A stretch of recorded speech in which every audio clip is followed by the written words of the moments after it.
Hello and welcome to Con Air, the podcast. I am Mark, this ain't happening, Hoffmeyer. And I am Ugly Old Jay Cluett, welcoming you aboard Con Air Chapter 9. What happens in Con Air Chapter 9? Well, after the breakout in last week's scene, Larkin is reassured by Ginny that it was just a ruckus and everything is fine. Back on the jailbird, Cyrus releases Billy Bedlam, whilst Pinball unshackles the other convicts. Johnny 23 makes a very aggressive approach upon the handcuffed guard Bishop, but Poe steps in, and Cyrus sides with Poe. Baby-O finds a surviving vial of insulin amongst the first aid kit wreckage, and the pilot is informed to head to Carson City as planned, after Guard Falzone informs Cyrus of the changing numbers there. Mark, we need a guest to help us talk about this kind of bridge scene between two action scenes. So who is joining us for this chapter? We have a wonderful guest. Actually, we have a guest who... whenever he recommends a movie to me, I watch it and I like it. I feel like this guy has like my movie taste pinned down. He is one half of the Out Now with Aaron and Abe podcast. It's Aaron Newworth. Hey, it's me, Aaron Baby-O Newworth. I'm back. Hey, man. Glad to be here. I have a lot of thoughts on Con Air, and they're all positive. Outstanding. Good to hear. You know, in this scene, Pinball proves himself to be a very, he's proactive. He's a hell of a nice guy. He is unhandcuffing everybody, and then he immediately gets a clipboard. That's a good look from him. And he starts finding names, find out who gets off at Carson City. Like, he's way ahead of Cyrus the Virus on the list. He's just doing good work in this scene. He is the MVP. He starts the fire, frees everyone, then he unhandcuffs everybody, then he grabs a clipboard.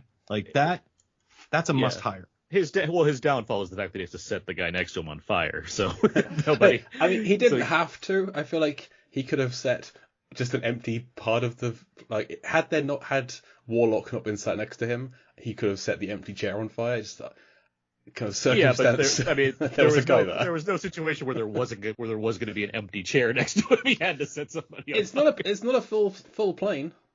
There's empty seats.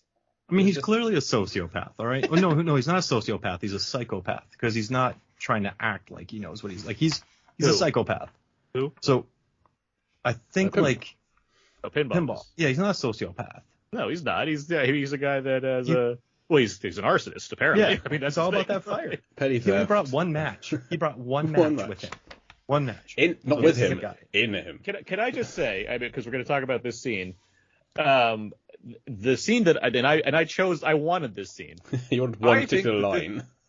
Yeah, I did, but just watching this clip that you've selected as far as like what it all encompasses, I think this is maybe the best distillation of what Con Air is within 2 minutes, where you have all of these tough guys, acting tough, doing the thing that they do here. You have them acting to type. You have John Malkovich being his witty self here. You have Cage being this guy that's heroic yet trying to play in the rules established by this scenario. You have all these other characters around them that are doing their work. You even have a bit of John Cusack at the beginning. You have a bit of like what the plot's trying to do at the end of this. Like everything about this outside of someone firing a gun in front of an explosion pretty much says what Con Air is, and I'm really happy with this clip that I chose.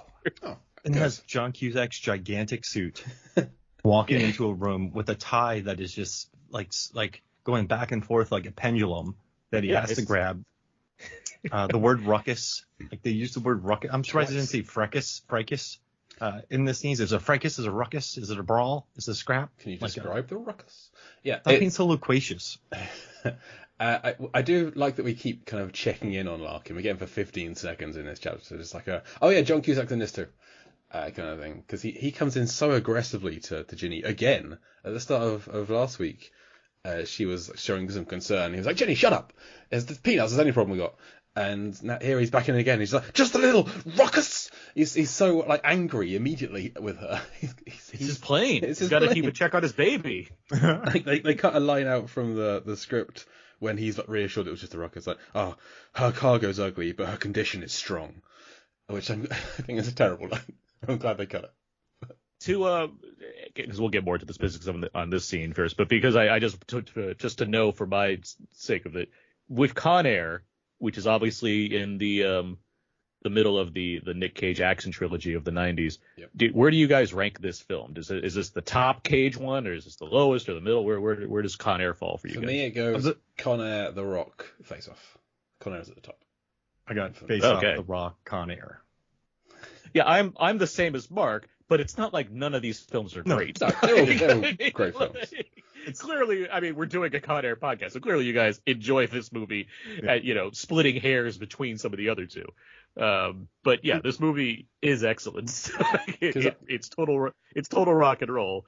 But as far as like the Cage trajectory of it all, I love that he's just like a beefcake in this movie. Like he's just so big with his hair and his accent, and he like puts down Danny Trejo with a punch. It's like, oh, Cage means business in this movie after playing like nerd guy in The Rock and like Joker and Face Off essentially. Like here he's just down for punching people in the face. For me, Con Air is the happy medium between The Rock is kind of a more realistic, doesn't seem like the right kind of word, but the more realistic film, and Face Off is ludicrous.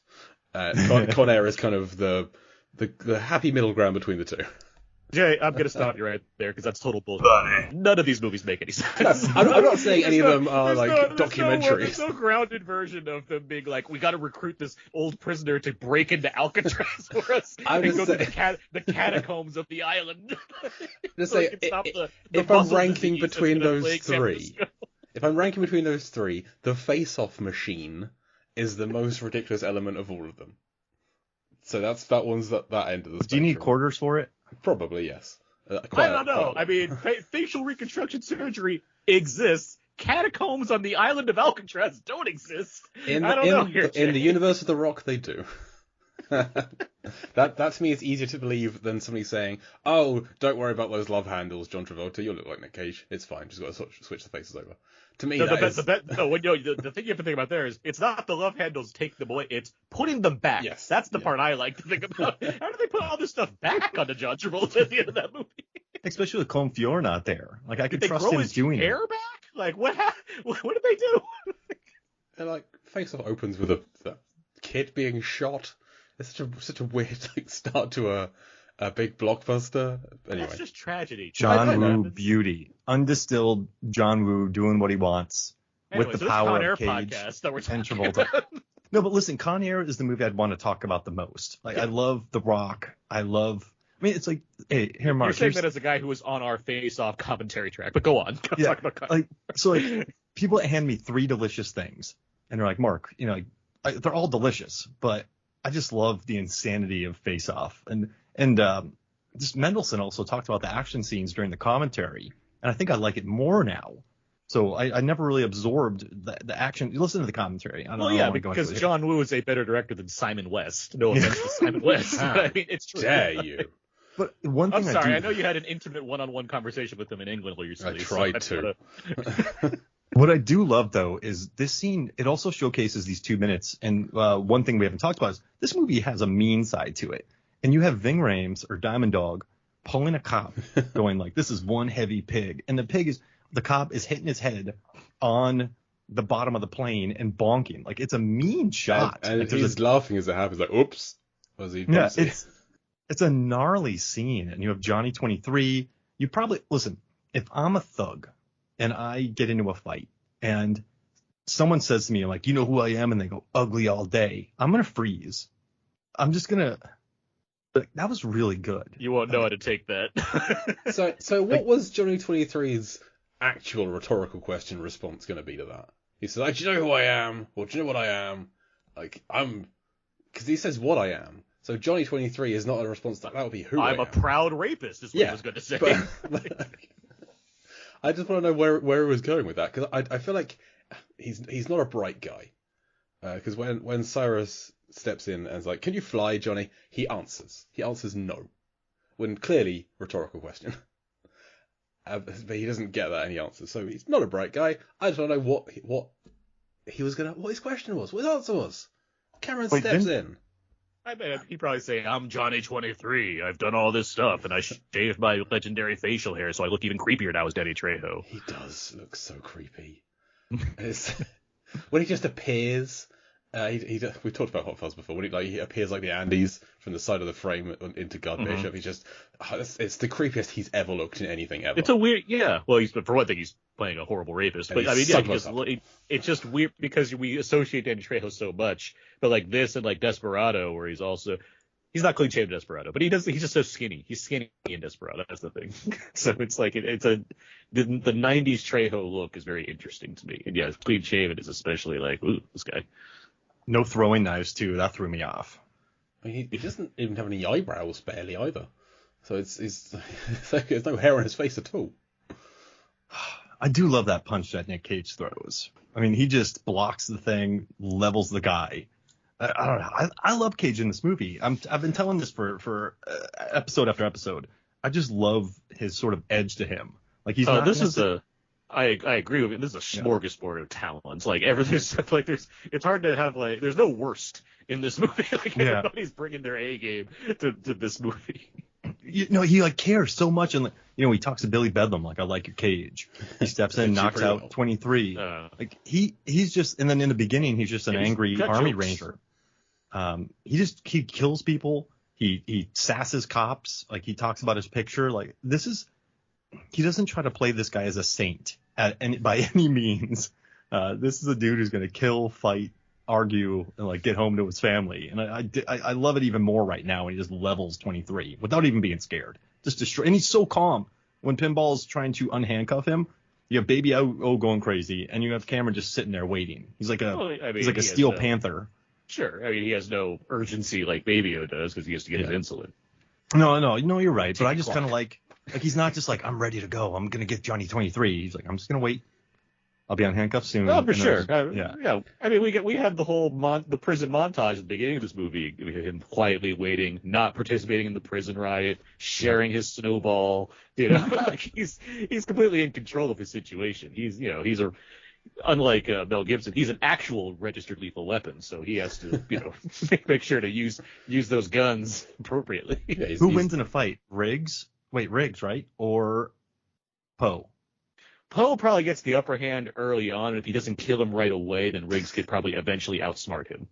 Ooh, use some jujitsu like you did in Lethal Weapon, which was groundbreaking. Exactly. Like if Poe doesn't because he'd be like Gary Busey. Gary Busey had the similar thing. He had an upper hand. If Poe doesn't like automatically just destroy like punch his nose into his brain and kill him, then Riggs might find a way to like wiggle his way out of this. That said, I don't support Mel Gibson, so I'm just going to assume option A presents itself, and he does die right away in the movies.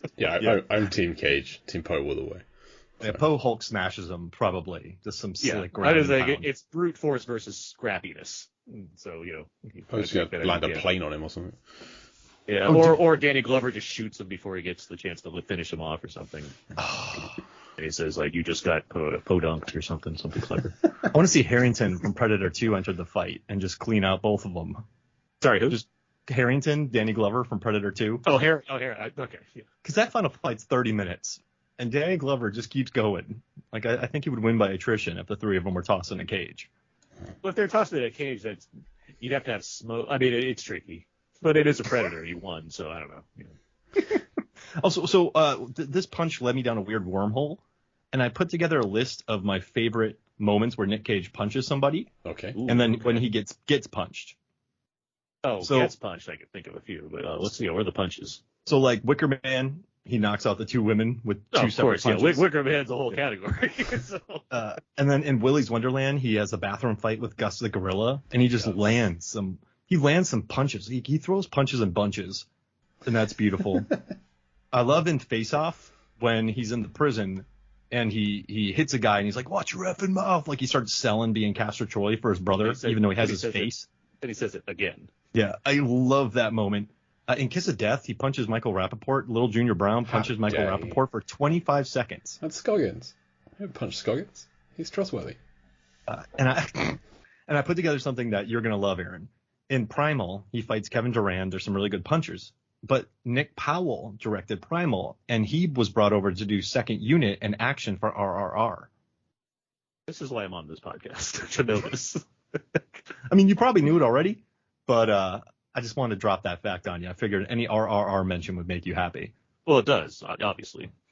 And then Valley Girl, this is him punching and getting punched. So he runs up, he's at a homecoming, he knocks out the homecoming king, knocks the crown off his head. But then the guy like kind of gets his bearings and then just levels Cage with one punch.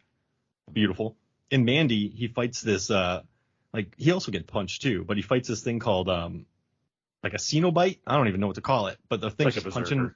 It's like it punches him in the face, and he's just like stop. But then Cage later on has a fight against a thing called Sis, where he rips a huge thing of cocaine, and he has some good punches, and then he snacks the Cenobite's neck. It's crazy. And then Gone in 60 Seconds. I just like watching Nick Cage fight Christopher Eccleston, and a chair is involved, and it gets broken, and Eccleston's like, because he's the carpenter. It's his wooden chair. He loves wood. He just loves wood enough. He messes with them. And he goes, no!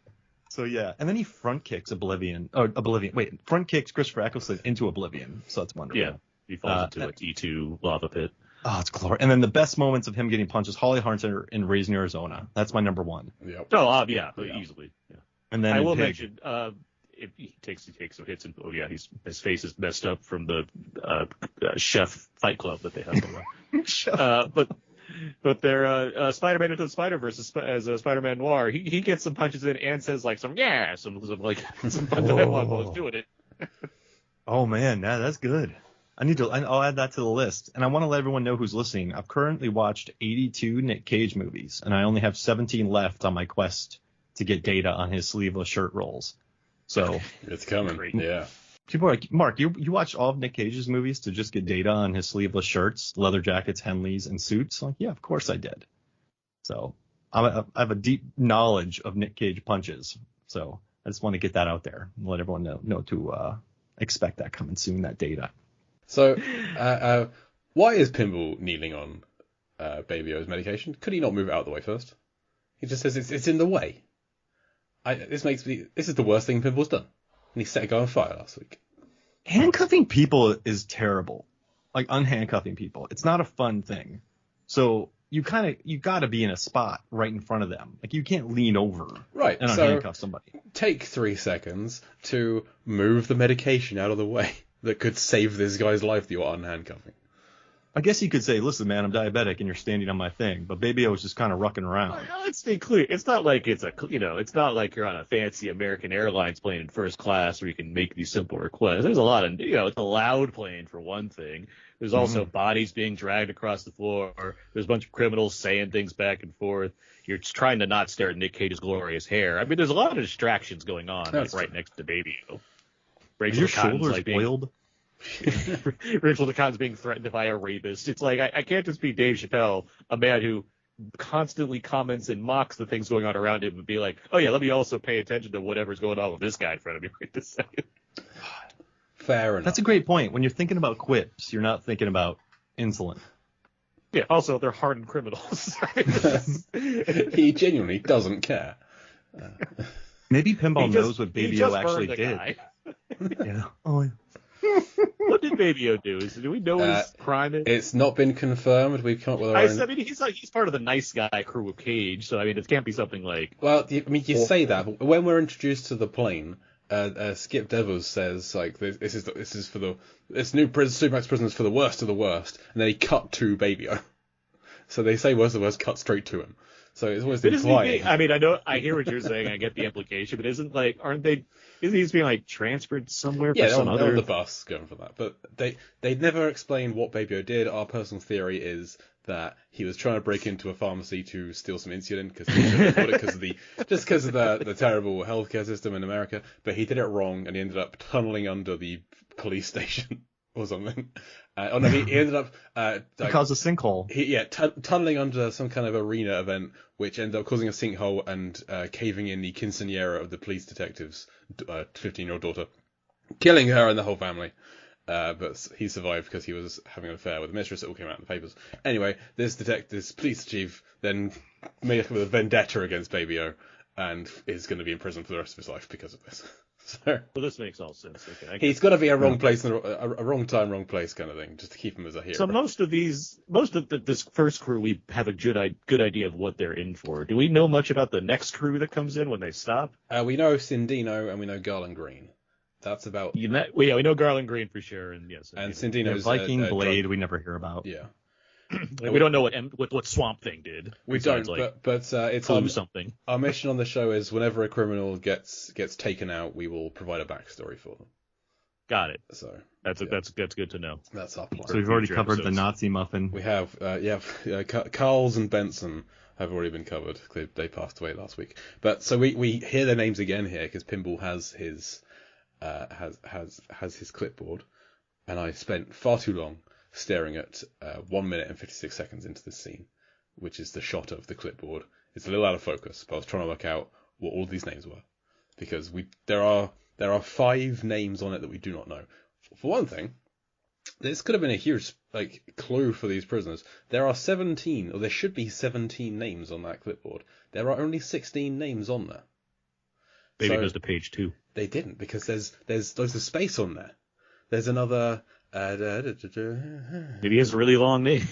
Well, I mean, Papa Giorgio, Well- isn't that from National Lampoon's Vacation? Was it like? Never mind. well, I've Ethan worked would out. be cool. I've worked out all the names of prisoners that we know and kind of married it up to the lengths of the names that we can see on here, and it looks like they're alphabetical by surname. So it's Johnny Backer is at the top, which is Johnny 23. Then Unsure, then William Bedford, Billy Bedlam, Benson, Cyrus Grissom, Nathan Jones, Carls, Londell, Mike Odell. Baby's first name is Mike. Did not know that. Unknown, Joe Parker. Pimple's first name is Joe. Popovich, unknown. Watts. 5 unknowns. One of those is Sims, the undercover cop, and the other 4 are Ajax, Warlock, the elderly prisoner, and the unnamed prisoner. That's from the credits. Ajax and Warlock were the warriors on this planet. Warlock is Koshi, the guy that Pinball sat on via. That's Warlock.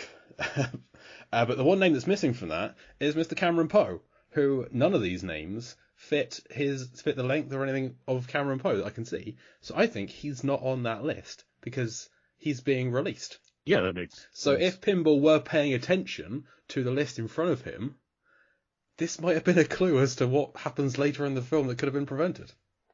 Well, that's they all got caught for a reason. They can't Yeah. be that smart. Yeah, but also he's looking at this sheet saying we've got 6 guys that are missing or 6 guys being transferred. That information is not on this sheet. There's no indication as to who is being transferred on this bit of paper because they're ticked in different ways. 8 are ticked on the left, 8 are ticked on the right, which I don't know if that's just different people ticking them. But I can't see any kind of indication as to where he's got Maybe this from. maybe there's a second sheet behind it Maybe, that has more of this maybe. information. I have Or to it's assume that there double-sided. is. I have to assume that there is. But I like the attention to detail that this seems to be an accurate passenger list, despite being out for of sure, focus in 1997. Jay, this is a Jerry Bruckheimer production. You don't half-ass these things. Oh, yeah. I agree. I wanted to point this out and pick up on it, and congratulations to everyone involved. Who wrote Well, the this? set Scott dresser- Rosenberg. I've Yeah. assumed that this is a big part of why he got the job. He had all the details laid out here. It has He's like to. Michael Mann working on Collateral, but he just did the same thing on Con Air. Oh, it's the Notebook He's- from 7. Scott Rosenberg is a busy man. He did all these Jerry Bruckheimer stuff and High Fidelity. Yes, yeah, Oh, we got a good So story like, about that there's one. like 7 writers on High Fidelity though. So it's like okay. yeah. There's, He wrote an there's some early history draft there. of it. He wrote an early draft, and then it was completely rewritten. And then because of the rules, they gave credit. They put Rosenberg on it, even though he wrote none of the script that they had. He was like, "Sorry guys, I want to get paid." He's like, "This happened to me on General's Daughter. I don't want to lose money." So he unapologetically stayed on the screenplay list to make money on the credits. Yeah, he's like a David Koepp or a Toohey or a what's the other one? Kurt Wimmer, guys that are like these script doctors and what have you that do all this work behind the scenes. Some of them actually get to direct poorly. I do That's like Perfect fine. Getaway by Toohey. Toohey's got some. I mean, Toohey's got the Riddick movies, right? He's got stuff. Yeah. Like, He can do a few things. and I like Koepp. I like what's the Kevin? Stir of Echoes and of Jurassic course Park. Premium Rush. Well, the man, writing, yeah, but I mean his directorial career. Premium Rush Rush. is beautiful. Well, he didn't write Michael Jurassic Park. Shannon losing his mind for 90 minutes is worth the price of admission.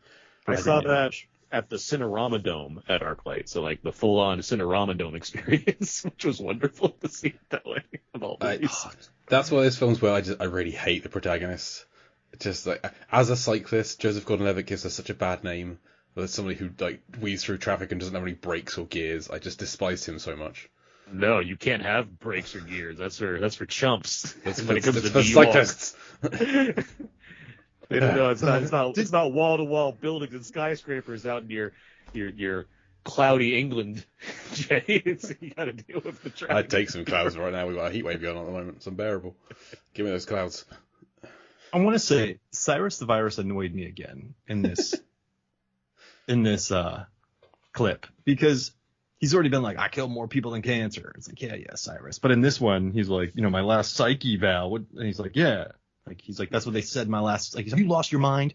So that's what they said in my last psych eval. Like, I would just roll my eyes. What I like about Cyrus in this is that it feels like he's been working on these, much like his plans for all of this. Like, he's had these sayings, like he's been workshopping them the whole time also. So he's finally getting a chance to interact with people and he can use them.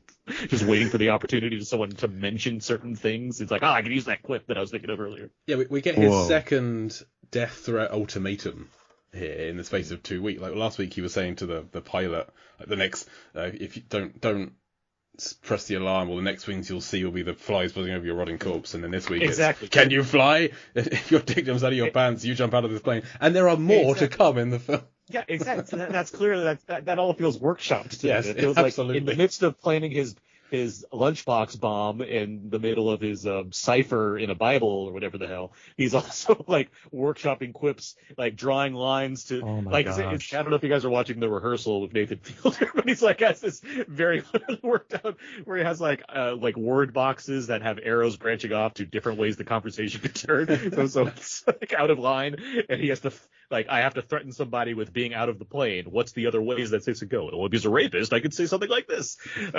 So he has it all like in his head, ready to go. I don't know why, but I hear him like, wake me up before you go, and then like playing in his cell, and he's just writing on the walls of like quips that he wants to use, and like that's the whole scene.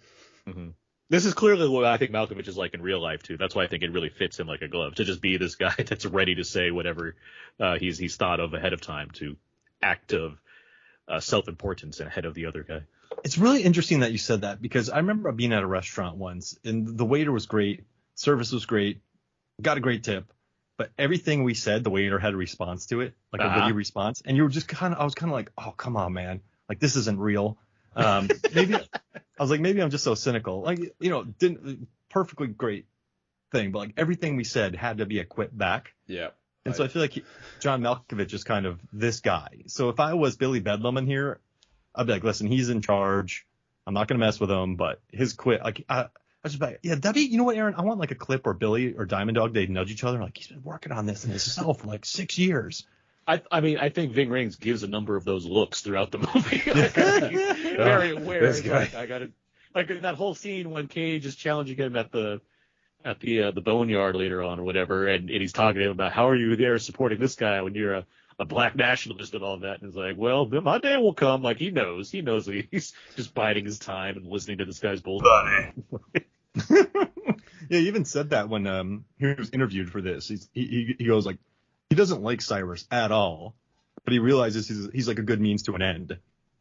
Like, you want to kind of, tie your cart to this guy because, Cyrus has plans and he pulled it off. So I guess you want to hang out with the dude. But still, these quotes kill me. I was like, oh gosh, Cyrus. What? Okay, Rickman didn't start that. There were pithy villains in Bond movies. Of course. Like, yes, absolutely. But like, why do you got a pithy hero in Bond movies? And there's pithy villains that, like, Sheriff of Nottingham's always a pithy. Yeah, you're right. Like, but yeah, it's a common trope in the idea of witty villains. Even like Noir has plenty of that as well. Oh yeah, that's thing. Exactly that. That's all they say. Wait, what? How does he say it? Like, do you fly, say?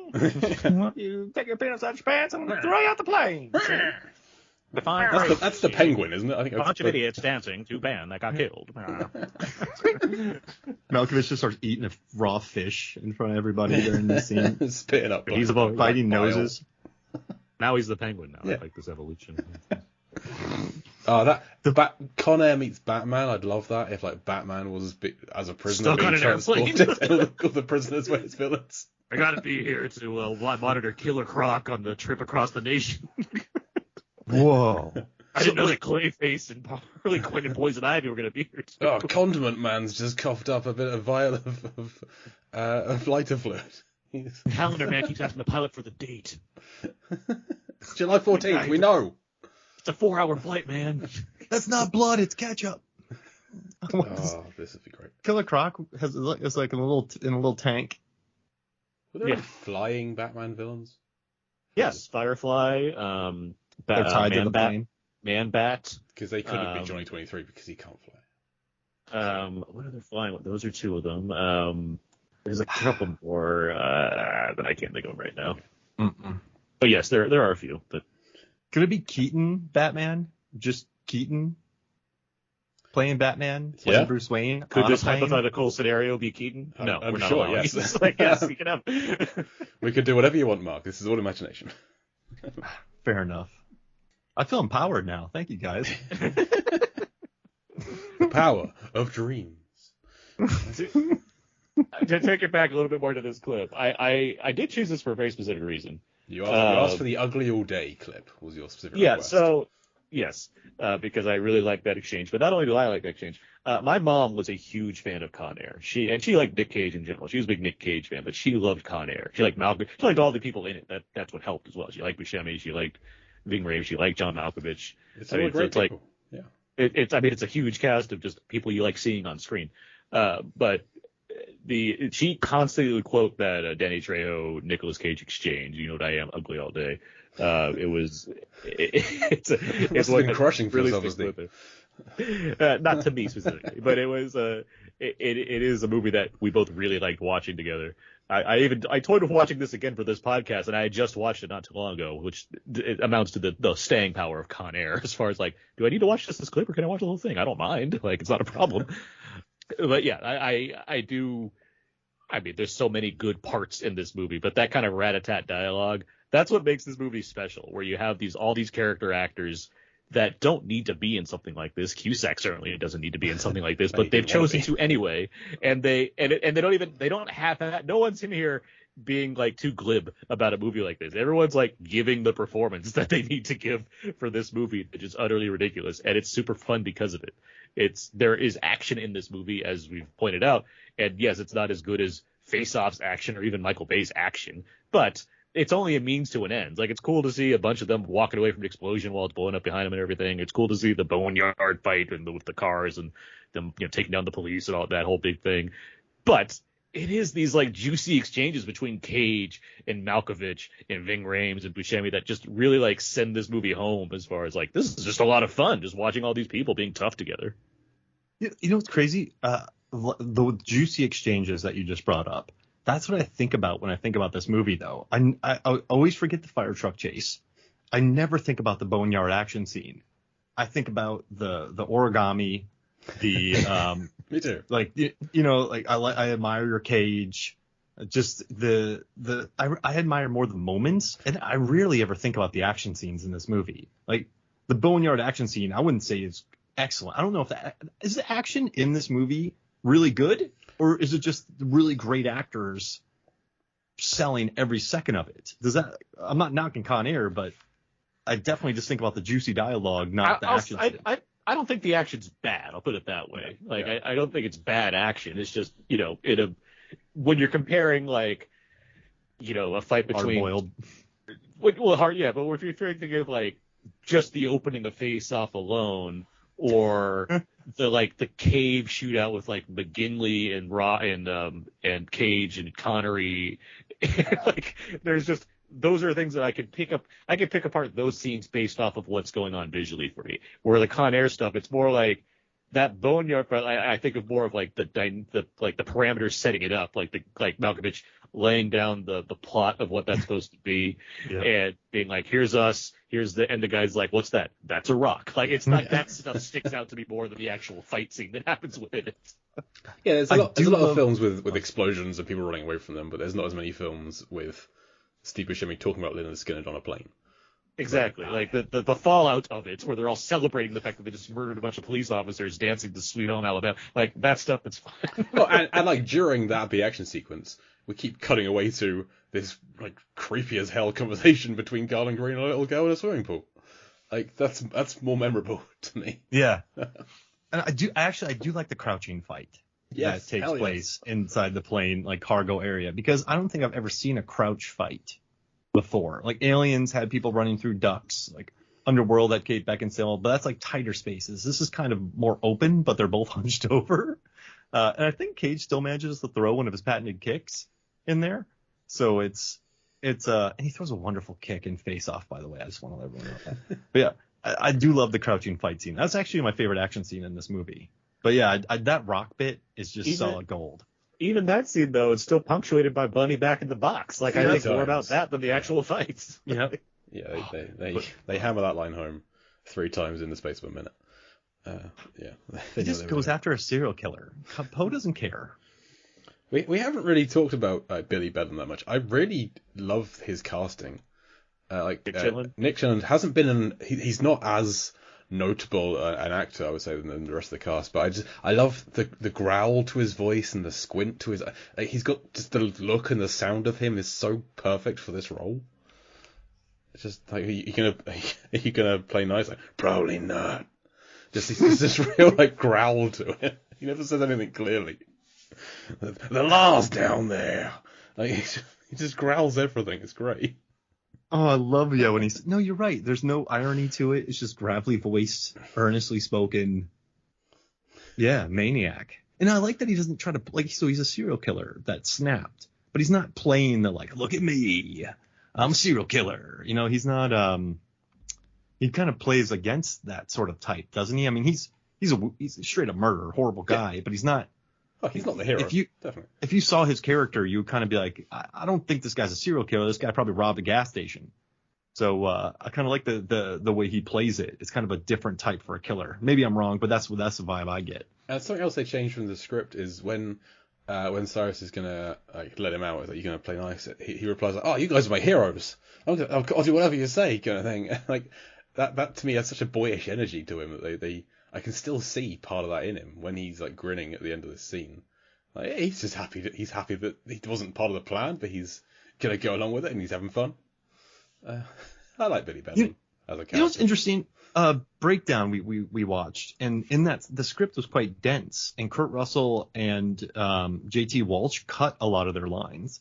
And I'm sure lines were cut in Con Air, but I feel like the actors were pretty good about kind of like their quips and speeches and stuff. So that's what I think like the ones that know their characters probably did, as far as which ones are going to be, Cyrus is all mouth, Pinball's all mouth. Ving Rhames doesn't need to do much. I think they know the kinds of roles that they're playing, and they're embracing their characters based off of living in those shoes, right? They're being like Steve Buscemi says what a moment needs, and that's it. Like, he is not there to be like constantly quipping. He will add what wisdom he feels he's imparting and then take off for a bit.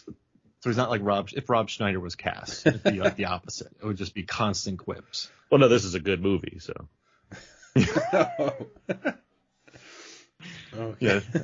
So you mentioned earlier, Aaron, that I almost met Simon West recently at the live screening. At that live screening, I did notice one thing in the credits, which was that the key grip for this film is called Popovich. So at the end of this chapter, Pinball's going to try and find Benson, Carls, and Popovich, the 3 people that still needed to transfer at Carson City. So I had a quick check as to whether there's any Bensons or Carls in the crew, and there are. So Popovich, key grip. J. Michael Popovich, I should say, is the key grip. Johnny Carls is the first assistant cameraman, and Garrett Benson, the second assistant cameraman. All 3 of these people, these guys, are in the same department, the camera department, which is nice. But if you go into the script, these weren't the names. Dalton, Hernandez, and Jackson were the names this was supposed to be. Now, there are no Daltons or Hernandezes in the script, in the cast. There's a little Scotty Dalton in the script, but a different person. But there is a Jackson. There is a Rich Jackson, who is the video assistant operator, also in the camera crew. But they took his name out of the script, threw it away, and replaced it with these other 3, his colleagues. And I looked into Rich Jackson's career. He did this. He did The General's Daughter, aforementioned, a couple of years later. And then he just stopped working for 12 years. And I think it's entirely because they took him out of the script of Con Air. He never recovered. What was his role one more time? He's the video assist operator. in Con Air. Ah, the video is. Oh, well, I mean that's This that's a destroyed pretty his good career. role. I mean, you're doing video assist. You got to be on the ball if you're there because you're always doing playback. So that's a trusted role right there. Yeah, he probably did quit. But like J. Michael Popovich went on to work again with Cage in National Treasure. He's in that. He's worked on the Pirates films. Jerry Bruckheimer Productions. Yeah. Oh. I mean Nick Cage production, but okay. Wind Talkers. Mission Impossible. Yeah. Remember Nick Cage in Pirates? He was great. Yeah. He would have been. Mission Impossible 2. He was the first company grip on. He did lots of things. Like the other three guys all did lots of things, but Rich Jackson shunned, kicked out of the community, never recovered. What beautiful research. As someone who gets paid to research movies, Jay, like I sure don't get can jealous press of- Control F and type in Carl's on the IMDb I don't get cast jealous. page. Like I don't get jealous. But I really like this data. This was good. I'm proud of you. There's only so many like names of random things in movies that are named after crew people that I recall, Popovich. or like is a great one. or references. It is a great one. This one's even less so, but like Willow's the monster, the stop motion two-headed monster is what Ebert Sisk or whatever, named after Siskel and Ebert because they didn't like one of Ron Howard's movies. But the one that really sticks with me is always Matthew Broderick in Roland Emmerich's Godzilla as a like Nick Katopoulos, because he's like the production designer on a lot in that movie and in movies in general. Now, obviously, I hate Roland Emmerich's Godzilla because it's awful. How dare you? Take it back. And a shame on every other Godzilla movie, with one. no exception. It's an awful thing, made by a director that didn't want to do it, and he did it, and it shows. But the fact that they named him Nick Katopoulos, hard to forget that name, especially since the movie goes out of its way to say this is a hard name to pronounce every time they try to say his name. So I was trying to look out. Like That's why I know his name so well. Yeah. Like when we covered all the Underworld because movies. they bring it up like 17 times, like Katopoulos, Nick Katopoulos, and it's a great film. Katopoulos. It's the only. That sucks. It's terrible. It's the first. He does Godzilla great film creature I saw, work. and- I like his creature, and he directed Underworld 3. He did? Yeah. The one with Ronamitra? Yeah, the one that ends with Bill Nye and Michael Sheen in a cage fight with chains. And I'm like, a fight between Michael Sheen and Bill Nye headlines a major motion Patrick picture. Katopoulos. I did not know that he directed. I know in the movie he's Nick Katopoulos. The actual guy's Patrick Katopoulos. Yep. I did not know he directed the third Underworld movie. I'm not going to watch it because I don't like that series. But I mean, that's good for them. Listen, any movie that features Bill Nye in a final fight in a vampire movie, it automatically gets a B. Yeah, but Right. any movie featuring vampires versus werewolves shouldn't be boring, and that's my problem with the first Underworld movie. So. Yeah, it's quite dour, isn't it? It's very blue. It's very deep is it? steel, very steel blue, steelbook blue, it's gunmetal blue, and it's over 2 hours, and it's like, why is this boring? This should not be boring. It's a movie about vampires versus werewolves, but No dog soldiers. there you go. And they made 5 of them, so clearly other people are more entertained. So 5, 6, how many are there? 5. Blood Wars. Is it There's 5? Underworld Evolution, Underworld Rise of the Lycans, Underworld Awakening, and then Is it Underworld Blood Wars. Okay, that's the last one for now. Yeah. Got it. It's just Kate Beckinsale wearing a coat the entire time. It's a lot of coat work from Beckinsale, the last one. Just letting everyone know. I mean, she's still happily married with Glenn Wiseman, so she No, likes they Michael split. Sheen. Yeah, on the first one. On the first one, she's like, Michael Sheen, no thank you. Glenn Wiseman. You died hard for him. He gave her a lot of hero shots in Total Recall. I remember watching that movie. I'm like, this is a Kate Beckinsale movie. This isn't. Yeah, I mean, it's a terrible movie, but It's yes, terrible, yeah. one of the better things about it. They dug a tunnel through the Earth's core. She got to be the Sharon Stone character, which is a more fun character than anybody else in the movie. So. And she got to be British, which it's always fun when a villain turns out to be British. I always enjoy that. Because we all are. Yeah, that tracks. Oh wait, Jay, are we in trouble? That's not for me to say. I guess I'll find out, right? Yeah. Michael Sheen. Are you in a Jaguar right now? Again, it's not. Are you with Mark Strong? It's not for me to say. Are you in the next Kingsman movie? I wish. I could try and make it good. Just looking at Michael Sheen's history of marriages and just the ridiculous relationship history he's had of Kate Beckinsale. I'm not sure who Lorraine Stewart is, but Rachel McAdams and Sarah Silverman. He's just, I know that he's like he's a great guy. I really like Michael Sheen. I wish him all the best. He seems like a fun guy. I like Michael. I have nothing against Michael Sheen. He seems like a fun guy when he's on. I think he was on Doug Loves Movies a couple of times. He's always fun on that. Yeah. He seems like a fun, knowledgeable. Like podcasters. Guys that know what they're talking about. I would catch a beer with him. Him and David Tennant. That'd be great. Sneak into the Good Omens cast. What's up? Not Matt Smith though. No. Leave him out. No, he was in Morbius. Okay. So about Con Air. Yeah. I think we are running short on time. So do you have any more thoughts about this chapter or the film as a whole? No, because the clip mostly speaks for itself, but I like those key sequences within it as far as what's going on. But I mean, the movie rules. I mean, it's Con Air. Like it's super fun. You mentioned this is like a transition point in the film as far as the clip's concerned, and yeah, this is where things. I like that it becomes this kind of clever game that Cage is playing as far as, masking what he is to get in the good graces of Cyrus, the goddamn virus. That's a lot of fun. Excellent. Okay. Where can the listeners find more of your stuff online? What you got to plug? Wait, how many cons are in this, and how high is it? 14 cons in the air. Still at 14, because the 2 died last week, so we're still at 14 cons in the air. I had to keep track of something, Aaron. That's what I decided to pick. It's a very Route One kind of thing to do. This series. Well, it's fun because it's the rare trouble you gain something after a while and then you lose them again. Right? Yeah, like we had 1 con in the air when Nick Cage did a pull up, and then we had nothing for a while, and then he took off and it was 16. Now down to 14, and that number's going to change next week. We'll see. The chart's going to be interesting. Yes, I should probably make one. Good. Aaron, what have you got to plug? You can. I talk a lot more about movies on the podcast I co-host with my friend Abe. It's called Out Now with Aaron and Abe. We talk about the weekly movie releases. We do a lot of fun bonus episodes and commentary tracks as well. Jay and Mark have both appeared on various episodes. I write for We Live Entertainment, where you can find all my movie reviews. I write for WhySoBlue.com, where you can find my Blu-ray and Criterion reviews. My personal blog, thecodeofzeke.com, has everything I do over there eventually. And I'm on Twitter at AaronsPS4. Very nice. Mark, any plugs or any more thoughts on this chapter? I didn't ask you. No, it's a lovely chapter. God, we talked about it. God, I got to talk about Nick Cage punching people. But yeah, let's see. If you go to Rotten Tomatoes, my Event Horizon 25th Anniversary piece will be out. So just type in Mark Hoffman Rotten Tomatoes. And then I should have a Sesame Street video out on Film Theory. You can go watch that. It's about the feud between Zoe and Rocco. No, Rocco and Elmo and Zoe. Yeah. So you can check that out. I also have a piece about Walking to Mordor coming out for the Film Theorist soon.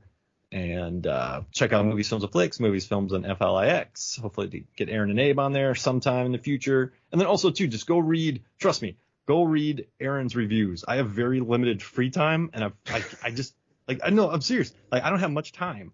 And so if I'm going to read a review, I always go look up Aaron's first, because I actually trust his opinion, and I like his writing. I feel like he has a pretty level head, non-judgmental when he goes into a theatrical experience, and I dig your reviews, man. If you want to read reviews, check out Aaron, tweet him, support his stuff. Very much appreciated. Appreciate that for sure. I disagree with all of that was just said. Yeah, Jay never compliments me. He barely has me on the Lambcast. You were rarely free. He was too upset that I won Lamperty 6 weeks in a row. Ever since then. It was frustrating. Hey, I won one. Me too. Oh, nice. Yeah, I let it ride. Jay prevented me from letting it ride one time.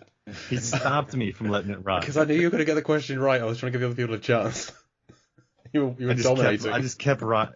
I bet everything on the Final Jeopardy. I let it ride, man. Won. I got 30,000 or 27,000. I mean, not quite that many, but you got a lot. You won, yeah. As for me, my personal site is lifeversusfilm.com. As mentioned, I host Lamperty once a month over on the Lambcast, which is the official podcast of the Large Association of Movie Blogs, largeassmovieblogs.com. If you have a movie blog or podcast, want to join a community of like-minded folks, then come and join us at largeassmovieblogs.com. Deep Blue Sea, the podcast, is the show that Mark and I still kind of do now and then, monthly at this point, covering Deep Blue Sea adjacent films, because we covered the Deep Blue Sea trilogy one chapter at a time. Aaron was on for 1 and 3, and then has been on since then for 12 rounds, I want to say. That's right, I was. Mm-hmm. Fun Rennie Harlan film that was up in the air for some bits in a helicopter. John Cena jumping out of a helicopter and surviving. It happened. It's a fun film. One last thing. I liked the cut to Falzon chained up. Like the last time we saw him, he was just like, welcome to Con Air, and then he's here chained up with handcuffs around his neck. Just like that, we didn't see him being strung up. We can kind of put it all together. That's a nice little. They hate this guy. He's smart enough not to realize to mess with Cyrus. Cyrus points the gun at him, and he immediately. He's very much. He doesn't have to get a tooth pulled. Yeah, he doesn't have to get any like torture done. He's like, I'll just tell you because you're Cyrus. I mean, that is going right back into the podcast, but I mean that is an interesting choice that he makes as far as there's no time to fuck around with this. Like, I just need to be serious straight up. Yeah, the torture has been done. He has a bloodied nose. I think things have gone wrong for Falzon at this point. Why make it worse? So yeah, and things will continue to go wrong for Falzon. There's one great line there's a lot of great lines, but like the Falzon does have that line and what the encore is, I'll never have steak again ever, like something like that. It's really funny. I never make love to a woman on the beach again, followed by the award-winning short, no more steak for me ever. I mean, my favourite line is still bag and tag this Nazi muffin. But yeah, Falzon's great. Okay, well, that will do it for Chapter 9 of Con Air. Aaron, thank you for joining us. Thank you for having me. I've been Jake Lewis. And I'm Mark Hoffmeyer. Come back next week or the bunny gets it. Bye. Anara.